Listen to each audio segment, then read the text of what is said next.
Viewers welcome back on program. So viewers ਗੱਲਬਾਤ ਕਰਨ ਜਾ ਰਹੇ ਹਾਂ ਕਿ ਅਮਰੀਕਾ ਦੇ secretary of state Marco Rubio 3 ਰੋਜ਼ਾ ਦੌਰੇ ਤੇ ਭਾਰਤ ਆ ਰਹੇ ਹਨ। 23 ਮਈ ਤੋਂ 26 ਮਈ ਤੱਕ ਆਪਣੇ ਦੌਰੇ ਵਿੱਚ ਉਹ ਕਲਕੱਤਾ, ਆਗਰਾ, ਜੈਪੁਰ ਤੇ ਦਿੱਲੀ ਜਾਣਗੇ। ਉਹਨਾਂ ਦਾ ਇਹ ਦੌਰਾ ਉਸ ਵਕਤ ਹੈ ਜਦੋਂ ਕਿ ਭਾਰਤ ਪੂਰੀ ਤਰ੍ਹਾਂ ਆਰਥਿਕ ਮੰਦਹਾਲੀ ਵੱਲ ਵੱਧ ਰਿਹਾ ਹੈ। ਡਾਲਰ ਦੇ ਮੁਕਾਬਲੇ ਭਾਰਤ ਦਾ ਰੁਪਈਆ 97 ਰੁਪਏ ਤੇ ਪਹੁੰਚ ਗਿਆ ਹੈ। ਸੋ ਇਸ ਵਿਜ਼ਿਟ ਦੇ ਕੀ ਮਾਇਨੇ ਨੇ, ਸੋ ਇਸ ਬਾਰੇ ਆਪਾਂ ਗੱਲਬਾਤ ਕਰਨ ਜਾ ਰਹੇ ਹਾਂ। ਔਰ ਨਾਲ ਜਿਹੜੇ ਤੁਹਾਡੇ ਲਾਈਵ ਮੈਸੇਜ ਨੇ ਉਹ ਵੀ ਆਪਾਂ ਸਾਂਝੇ ਕਰਾਂਗੇ। ਸੋ ਅਸੀਂ ਚਾਹਾਂਗੇ ਕਿ ਤੁਸੀਂ ਇਸੇ ਤਰ੍ਹਾਂ ਹੀ ਬਣੇ ਰਹਿਣਾ, ਦੇਖਣ, ਸੁਣ ਲਈ, ਲਿਖਣ ਲਈ ਤੁਹਾਡਾ ਸਭ ਦਾ ਬਹੁਤ ਬਹੁਤ ਸ਼ੁਕਰੀਆ ਜੀ। ਡਾਕਟਰ ਸਾਹਿਬ ਕੀ ਵਿਚਾਰਾਂ ਨੇ? ਦੇਖੋ, ਅਮਰੀਕਾ ਦੀ ਗ੍ਰਿਪ ਭਾਰਤ ਦੇ ਉੱਤੇ ਕਾਫੀ ਟਾਈਟ ਹੈ ਔਰ ਉਸ ਚੋਂ ਹੀ ਅਸੀਂ ਦੇਖਦੇ ਹਾਂ ਕਿ ਇੱਕ ਪਾਸੇ ਅਡਾਨੀ ਦੇ ਖਿਲਾਫ ਜਿੰਨੇ ਇੱਥੇ ਮੁਕੱਦਮੇ ਸੀ ਉਹ ਸਾਰੇ ਸੈਟਲ ਹੋ ਗਏ।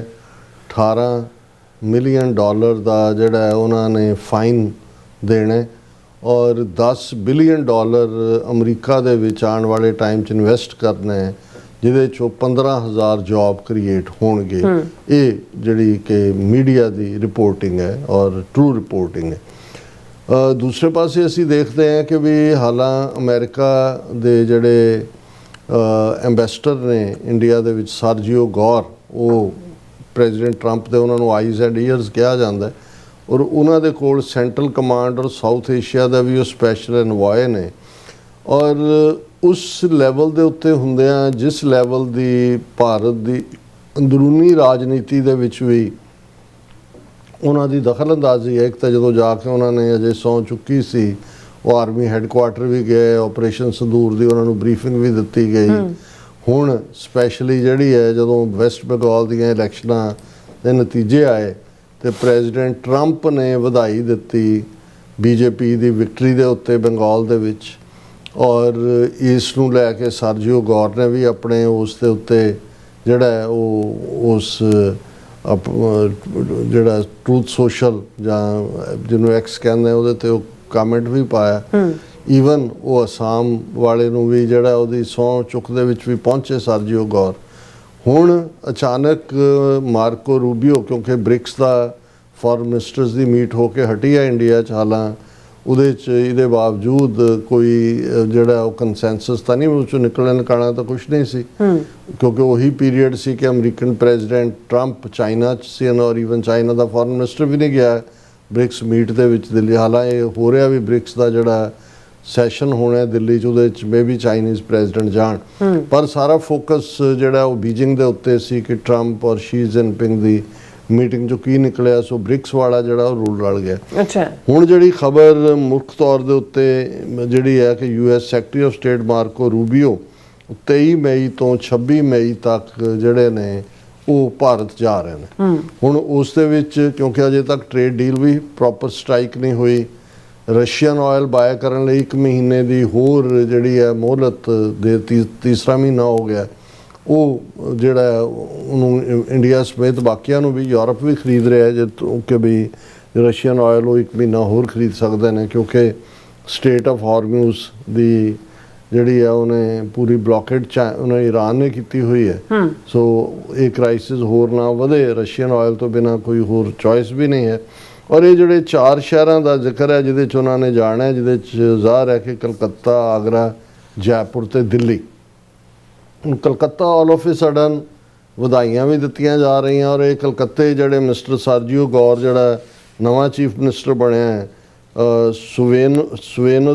ਸੁਵੇਨਦ ਅਧਿਕਾਰੀ ਬੰਗਾਲ ਦਾ, ਉਸ ਨੂੰ ਉਹਨਾਂ ਨੇ ਮਿਲਣਾ। ਔਰ ਉਹਦੇ 'ਚ ਇੱਕ ਕਲਕੱਤਾ ਵਿਜ਼ਿਟ ਦੇ ਵਿੱਚ ਕਿਉਂਕਿ ਮਦਰ ਟੈਰੇਸਾ ਜਿਸ ਨੂੰ ਨੋਬਲ ਪ੍ਰਾਈਜ਼ ਮਿਲਿਆ, ਨਿਊਜ਼ੀਲੈਂਡ ਸੀ, ਉਹ ਯੂਗੋਸਲਾਵੀਅਨ ਸੀ ਲੇਡੀ, ਕ੍ਰਿਸਚਨ ਮਿਸ਼ਨਰੀ, ਉਹਦੀ ਮਿਸ਼ਨਰੀ ਆਫ ਚੈਰਿਟੀ ਜਿਹੜੀ ਉਹਦੀ ਇੰਸਟੀਚਿਊਟ ਹੈ ਕਲਕੱਤਾ 'ਚ, ਉਹਦੇ 'ਚ ਵੀ ਇਹ ਜਿਹੜਾ ਮਾਰਕੋ ਰੂਬੀਓ ਜਾਏਗਾ। ਹੁਣ ਮਾਰਕੋ ਰੂਬੀਓ ਇੰਪੋਰਟੈਂਟ ਆਉਣ ਵਾਲੀਆਂ ਪਾਰਲੀਮੈਂਟ ਜਿਹੜੀਆਂ ਪ੍ਰੈਜ਼ੀਡੈਂਸ਼ੀਅਲ ਇਲੈਕਸ਼ਨ ਦੇ ਵਿੱਚ ਪ੍ਰੈਜ਼ੀਡੈਂਸ਼ੀਅਲ ਕੈਂਡੀਡੇਟ ਦੇ ਤੌਰ 'ਤੇ ਵੀ ਔਰ ਇਸ ਇਜ਼ਰਾਈਲ ਔਰ ਅਮਰੀਕਾ ਵੱਲੋਂ ਈਰਾਨ ਦੇ ਖਿਲਾਫ ਜਿਹੜੀ ਵਾਰ ਹੈ ਉਸ ਦੇ ਵਿੱਚ ਵੀ ਸਰਗਣੇ ਦੇ ਤੌਰ ਦੇ ਉੱਤੇ ਇਹਦਾ ਵੀ ਮਾਰਕੋ ਰੂਬੀਓ ਦਾ ਰੋਲ ਹੈ। ਜਦੋਂ ਕਿ JD ਵੈਂਸ ਜਿਹੜਾ ਵਾਈਸ ਪ੍ਰੈਜ਼ੀਡੈਂਟ ਹੈ ਔਰ ਜਿਹਦੀ ਘਰ ਵਾਲੀ ਇੰਡੀਅਨ ਮੂਲ ਦੀ ਸੀ ਜਾਂ ਹੈ ਊਸ਼ਾ, ਉਹ ਇਸ ਦੇ ਬਹੁਤਾ ਹੱਕ 'ਚ ਨਹੀਂ ਸੀ। ਸੋ ਇਹ ਸਾਰੇ ਨੂੰ ਤੁਸੀਂ ਜਦੋਂ ਕੰਬੀਨੇਸ਼ਨ 'ਚ ਦੇਖਦੇ ਹੋ ਵੀ Calcutta all of a sudden ਕਿਵੇਂ ਇੰਪੋਰਟੈਂਟ ਹੈ ਬੰਗਲਾਦੇਸ਼ ਦੇ ਵਿੱਚ ਜਿਹੜੀ ਹੈ ਉਹ ਅਮਰੀਕਾ ਦੀ ਜਿਹੜੀ ਹੈ ਇੰਟਰਫੇਰੈਂਸ ਦੀ ਗੱਲ ਹੋਈ, ਜਿਨ੍ਹਾਂ ਨੇ ਸ਼ੇਖ ਹਸੀਨਾ ਨੂੰ ਉੱਥੋਂ ਕੱਢਿਆ। ਔਰ ਬਾਕੀ ਆਗਰਾ ਜਾਂ ਦਿੱਲੀ ਜਾਂ ਦੂਜਾ ਮਕਸਦ ਕੀ ਹੈ ਟੈਰਿਫ ਦੇ ਉੱਤੇ ਜਾਂ ਬ੍ਰਿਕਸ ਦੇ ਉੱਤੇ ਜਾਂ ਕੀ ਹੈ, ਇਹ ਅਜੇ ਆਉਣ ਵਾਲੇ ਦਿਨਾਂ 'ਚ ਸਾਹਮਣੇ ਆਏਗਾ। ਪਰ ਇਹ ਦੌਰਾ ਉਸ ਪੀਰੀਅਡ 'ਚ ਹੋ ਰਿਹਾ ਹੈ ਜਦੋਂ ਕਿ ਭਾਰਤ ਦੀ ਇਕੋਨਮੀ ਦਾ ਬੁਰੀ ਤਰ੍ਹਾਂ ਜਲੂਸ ਨਿਕਲਿਆ ਹੋਇਆ ਹੈ। ਇੰਟਰਨੈਸ਼ਨਲੀ ਭਾਰਤ ਆਈਸੋਲੇਟ ਹੈ। ਔਰ ਇਹ ਇਹਨਾਂ ਦੀ PTI ਦੀ ਖਬਰ ਹੀ ਹੈ, India news press trust of India ਦੀ।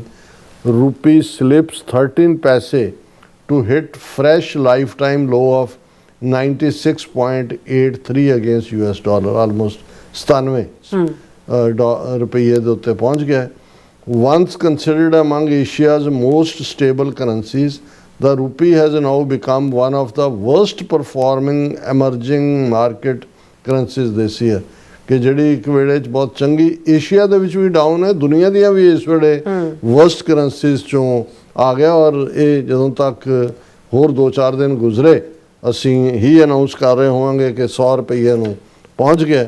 ਹੁਣ ਜਿਹੜਾ ਮੋਦੀ ਨੇ ਕਿਹਾ ਜੀ ਸਾਲ ਸੋਨਾ ਨਾ ਖਰੀਦੋ, ਦੂਜਾ ਨਾ ਕਰੋ, ਇੰਡੀਆ ਦੀ ਐਕਸਪੋਰਟ ਦੇ ਵਿੱਚ ਇੱਕ ਵੱਡਾ ਰੋਲ ਉਹਨਾਂ ਦੀ ਡਾਇਮੰਡ ਔਰ ਜਿਹੜੀ ਗੋਲਡ ਇੰਡਸਟਰੀ ਵੀ, ਜਿਹਦੇ 'ਚ ਲੱਖਾਂ ਲੋਕ ਕੰਮ ਕਰਦੇ ਨੇ, ਗੁਜਰਾਤ 'ਚ ਹੋਣ, ਦੂਸਰੀਆਂ ਥਾਵਾਂ 'ਤੇ ਹੋਣ, ਉਹਨਾਂ ਦਾ ਹਾਲ ਦੇਖ ਲਓ। India's Gems jewelry exports down 9.07% in April at $2,226.45 million।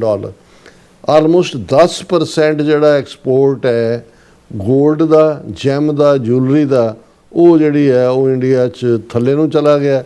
Gold jewellery export was down 21.77%। ਜਿਹੜਾ ਗੋਲਡ ਜੂਲਰੀ ਦਾ ਐਕਸਪੋਰਟ ਹੈ ਉਹ 21% ਥੱਲੇ ਗਿਆ ਹੈ, ਜਦੋਂ ਕਿ ਦੂਸਰਾ ਜਿਹੜਾ ਹੈ ਉਹ ਵੀ ਇਸ ਪੀਰੀਅਡ 'ਚ ਜਿਹੜਾ ਹੋਰ ਥੱਲੇ ਗਿਆ। ਕਿ ਪੂਰੀ ਡੀਟੇਲ ਹੈ ਇਸ ਖਬਰ ਦੇ ਵਿੱਚ ਵੀ ਕੀ ਲਾਸ ਹੋਇਆ। ਤੇ ਜੇ ਹਾਲ ਇਹ ਹੈ ਤੇ ਇਸ ਪੀਰੀਅਡ 'ਚ ਜਿਹੜੀ ਮਾਰਕੋ ਰੂਬੀਓ ਦੀ ਵਿਜ਼ਿਟ ਹੈ, ਇਹਦੇ ਕੀ ਮਾਨੇ ਨੇ? ਜਾਂ ਸਰਜੀਓ ਗੌਰ ਦਾ ਕਲਕੱਤੇ ਜਾਣਾ, ਜਾਂ ਪ੍ਰੈਜ਼ੀਡੈਂਟ ਟਰੰਪ ਦਾ ਵੈਸਟ ਬੰਗਾਲ BJP ਜਿਹੜੀ ਉਹਨਾਂ ਨੇ ਚੋਰੀ ਕੀਤੀ ਹੈ, ਉਹਨੂੰ ਕਹਿੰਦਾ ਕਿ ਦੇ ਹੈਵ, ਠੀਕ ਕਿਹਾ ਮਮਤਾ ਬੈਨਰਜੀ ਨੇ, they have stolen 100 seats, 91 lakh ਵੋਟਰਾਂ ਨੂੰ ਪਾਸੇ ਰੱਖ ਕੇ। ਸੋ ਇਹ ਸਾਰਾ ਕੁਝ ਐਸਾ ਚੱਲ ਰਿਹਾ ਹੈ ਜਿਹੜਾ ਕੁਝ ਪੱਸੇ ਪਰਦਾ ਹੈ, ਪਰਦੇ ਦੇ ਬਿਹਾਈਂਡ ਹੈ। ਔਰ ਜਿਵੇਂ ਉੱਥੋਂ ਦੇ ਕੁਝ ਜਿਹੜੇ ਇੰਡੀਪੈਂਡੈਂਟ ਆਬਜ਼ਰਵਰ ਨੇ ਉਹ ਕਹਿ ਰਹੇ ਨੇ ਕਿ ਵੀ ਇਹ ਬਹੁਤ ਕੁਝ ਜਿਹੜਾ ਹੈ ਉਹ ਇਸ ਵੇਲੇ ਵਾਈਟ ਹਾਊਸ 'ਚੋਂ ਹੀ ਚੱਲ ਰਿਹਾ ਹੈ। ਔਰ ਇਹ ਸਾਰੀ ਜਿਹੜੀ ਅਡਾਨੀ ਦੀ ਕਲੀਅਰੈਂਸ ਤੋਂ ਲੈ ਕੇ ਔਰ ਇਹ ਸਾਰਾ ਜੋ ਕੁਛ ਹੈ, ਔਰ ਇਸ 'ਚ ਸਾਡੇ ਲਈ ਕੀ ਨਿਕਲੇਗਾ ਖਾਲਿਸਤਾਨ ਦੇ ਐਂਗਲ ਤੋਂ। ਇੱਕ ਪੋਜ਼ਿਟਿਵਿਟੀ ਨੂੰ ਵੀ ਅਸੀਂ ਦੇਖਦੇ ਹਾਂ ਵੀ ਇੰਡੀਆ ਦਾ ਡਿਕਲਾਈਨ, ਇਕੋਨਮੀ ਉਹਨਾਂ ਦਾ ਕਲੈਪਸ ਹੋਣਾ, ਉਹਨਾਂ ਦੀ ਕਰੰਸੀ ਦੀ ਵੈਲਿਊ ਦਾ ਮੁੱਕਣਾ, ਭਾਜੜਾਂ ਪੈਣੀਆਂ, ਲੋਕਾਂ ਦੇ ਵਿੱਚ ਆਪਾ-ਤਾਪੀ, ਫੇਥ ਟੁੱਟਣਾ, ਇਹ ਸਾਰੇ ਨੇ। ਔਰ ਤੁਸੀਂ ਸੋਵੀਅਤ ਯੂਨੀਅਨ ਔਰ ਯੂਗੋਸਲਾਵੀਆ ਦਾ ਟੁੱਟਣਾ ਦੇਖੋਗੇ ਤੇ ਉਦੋਂ ਇਹੀ ਸਿੰਪਟਮ ਸੀ। ਵੱਡੀਆਂ ਇਕੋਨਮੀਜ਼ ਜਿਹੜੀਆਂ ਆਪਣੇ ਆਪ ਨੂੰ ਕਲੇਮ ਕਰਨ ਵਾਲੇ ਨੇ, ਜਦੋਂ ਡਿੱਗਦੇ ਨੇ, ਪੋਲੀਟੀਕਲ ਡਿਸਇੰਟੈਗ੍ਰੇਸ਼ਨ ਤੋਂ ਪਹਿਲਾਂ ਇਕਨੋਮਿਕਲ ਕਲੈਪਸ ਹੁੰਦਾ ਹੈ। ਔਰ India almost on the Braj of ਜਿਹੜਾ ਉਹ ਫਾਈਨੈਂਸ਼ੀਅਲ ਕਲੈਪਸ ਨਜ਼ਰ ਆ ਰਿਹਾ। ਜੀ ਡਾਕਟਰ ਸਾਹਿਬ, ਤੁਹਾਡਾ ਬਹੁਤ ਬਹੁਤ ਸ਼ੁਕਰੀਆ। ਸੋ ਹੁਣ ਆਪਾਂ ਜਿਹੜੇ ਵਿਊਅਰਸ ਮੈਸੇਜ ਨੇ ਉਹ ਲੈਣ ਜਾ ਰਹੇ ਹਾਂ। ਸਭ ਦਾ ਬਹੁਤ ਸ਼ੁਕਰੀਆ ਅਦਾ ਕਰਦੇ ਹਾਂ। ਸਾਡੇ ਕੋਲ ਸੋਨਮਾਲ ਜੀ ਸਾਡੇ ਪਹਿਲੇ ਵਿਊਅਰ ਨੇ, ਸਾਨੂੰ ਫਤਿਹ ਬੁਲਾਉਂਦੇ ਨੇ। ਵਾਹਿਗੁਰੂ ਜੀ ਕਾ ਖਾਲਸਾ, ਵਾਹਿਗੁਰੂ ਜੀ ਕੀ ਫਤਿਹ। ਔਰ ਮੁਹੰਮਦ ਯਾਕੂਬ ਜੀ ਜਿਹੜੇ ਕਹਿੰਦੇ ਜੀ ਡਾਕਟਰ ਸਾਹਿਬ ਔਰ ਮਿਸ ਨੀਲਮ ਜੋ ਬੋਲੇ ਸੋਨਾਲ, ਸਤਿ ਸ਼੍ਰੀ ਅਕਾਲ, ਅਕਾਲ ਤਖਤ ਤੋਂ ਆਵਾਜ਼, ਖਾਲਿਸਤਾਨ ਖਾਲਿਸਤਾਨ। ਬਹੁਤ ਸ਼ੁਕਰੀਆ, ਬਹੁਤ ਸ਼ੁਕਰੀਆ। ਔਰ ਖਾਲਸਾ ਦੇਸ਼ ਪੰਜਾਬ ਜਿਹੜੇ ਨੇ ਉਹ ਵੀ ਸਾਨੂੰ ਫਤਿਹ ਬੁਲਾਉਂਦੇ ਨੇ। ਕਹਿੰਦੇ ਸਿੱਖ ਕੌਮ ਉੱਤੇ ਵਾਹਿਗੁਰੂ ਜੀ ਜਿਹੜੇ ਨੇ ਉਹ ਮਿਹਰ ਭਰੇ ਹੱਥ ਰੱਖਣ ਸਾਰਿਆਂ ਦਾ, ਵਾਹਿਗੁਰੂ ਜੀ। और फिर मोहम्मद याकूब जी कहते हैं कि जी आपका प्रोग्राम देखकर बैटरी चार्ज हो जाती है और खालिस्तान हासिल करने के लिए जज्बा बहुत ज़्यादा बढ़ जाता है। बहुत शुक्रिया याकूब जी। असी भी ਤੁਹਾਡੇ ਇਦਾਂ ਦੇ ਕਮੈਂਟ ਦੇਖ ਕੇ ਸਾਡਾ ਵੀ ਐਡਰਨਲਿਨ ਜਿਹੜਾ ਅਪ ਚਲਾ ਜਾਂਦਾ ਹੈ।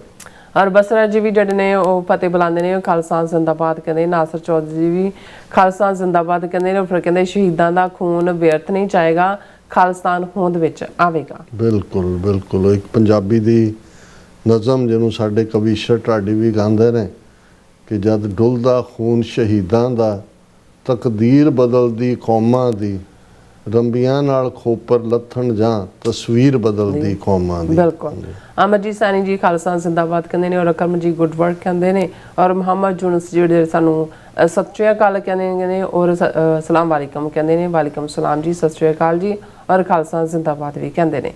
और फिर कहते हैं कि डॉक्टर साहब चढ़ते पंजाब के लोग भी हमारे बहन भाई हैं। अगर चढ़ते पंजाब दी जड़ी है कैपिटल अगर अमृतसर होती तो कुछ कहते चंडीगढ़ को हिंदुत्वी पंजाब की जड़ी मलकियत नहीं मानते।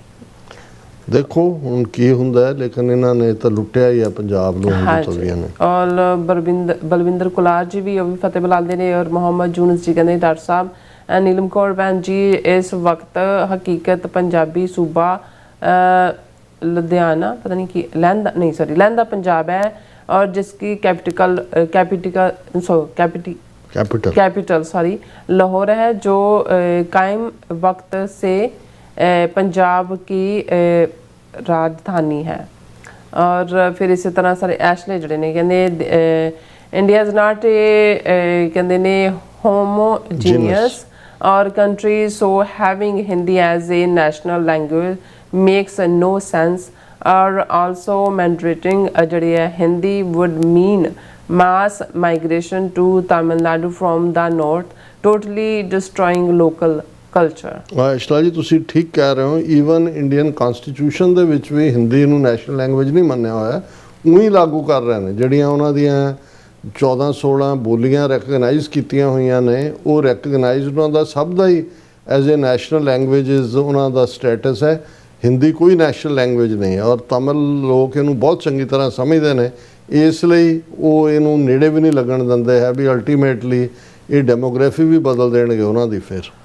बिल्कुल जी। गोल जी भी, और इसी तरह नासिर चौधरी कहते इको एक हल है खालिस्तान। और फिर इसी तरह साढ़े कोल हरप्रीत जड़े ने वो बिलिंग जी वो भी खालिस्तान जिंदाबाद कहते हैं। जरक खान जी भी कहते सर आप सच बोलते हैं। और फिर आप चलते हैं TV84 USA ते। शुक्रिया। हाँ जी, उत्थे साढ़े पहले व्यूअर जड़े ने वो धर्म सिंह जी ने वो भी सानू जड़े ने वो फतेह बुलाते हैं।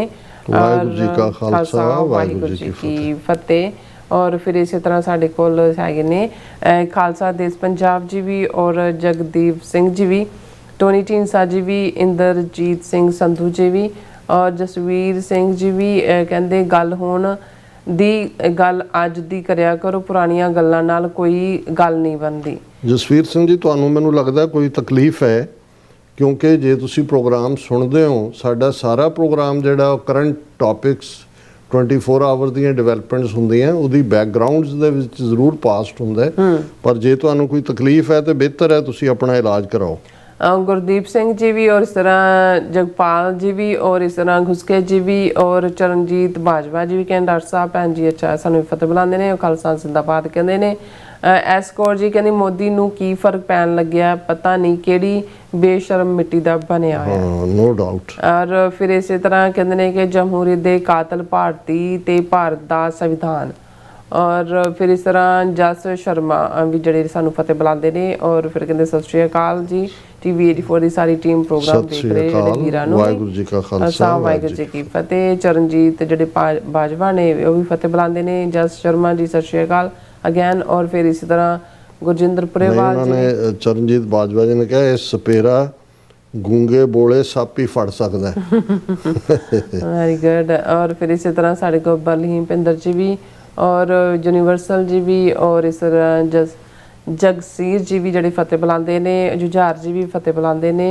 और फिर इस तरह साढ़े कोल मनप्रीत जड़े सिंह ढिल्लो जी भी वो भी फतेह बुलाते हैं। और प्रगट सिंह जड़े ने वो भी फतेह बुलाते हैं। और खालसा जिंदाबाद कहते हैं। और सुंदर लाल जी जड़े कहते मेरी बेटी वालों नीलम कौर जी वालों फतेह जी सत श्री अकाल जी। और फिर इस तरह राजविंदर कौर जी भी फतेह। और खालसा जिंदाबाद राज करेगा खालसा आकी रहे ना कोई। मिश्रा सिंह जी खालसा जिंदाबाद। सुखजीत बच्चू जी भी थैंक्स कहते हैं। और सतनाम सिंह जी भी आज़ादी हाल है खालसा जिंदाबाद कहते हैं। और फिर इस तरह सब का मैं बहुत शुक्रिया अदा करते हैं। और इस तरह अपने व्यूअर्स को लेने इजाजत। तो व्यूअर्स साडे प्रोग्राम का समा ਇੱਥੇ ਮੁੱਕਦਾ ਹੈ। ਤੁਸੀਂ ਆਪਣੀ ਰਾਏ ਤੇ ਸੁਝਾਅ ਸਾਨੂੰ ਭੇਜਣਾ ਭੁੱਲਣਾ ਸਾਡੇ ਇਸ ਪਤੇ ਤੇ SOS@TV4.tv ਤੇ ਅਸੀਂ ਆਪਣਾ ਪ੍ਰੋਗਰਾਮ ਲੈ ਕੇ ਫਿਰ ਦੁਬਾਰਾ ਤੁਹਾਡੇ ਸਨਮੁਖ ਹੋਵਾਂਗੇ। ਤਦ ਤੱਕ ਲਈ ਮੈਨੂੰ ਤੇ ਆਪਣਾ ਸੁਣਾ ਗਿਆ ਦੋ ਦੇਖਦੇ ਰਹੋ TV 84 ਬੁਲਾ ਦਿਓ ਫਤਿਹ। ਵਾਹਿਗੁਰੂ ਜੀ ਕਾ ਖਾਲਸਾ ਵਾਹਿਗੁਰੂ ਜੀ ਕੀ ਫਤਿਹ। ਰੱਬ ਰਾਖਾ।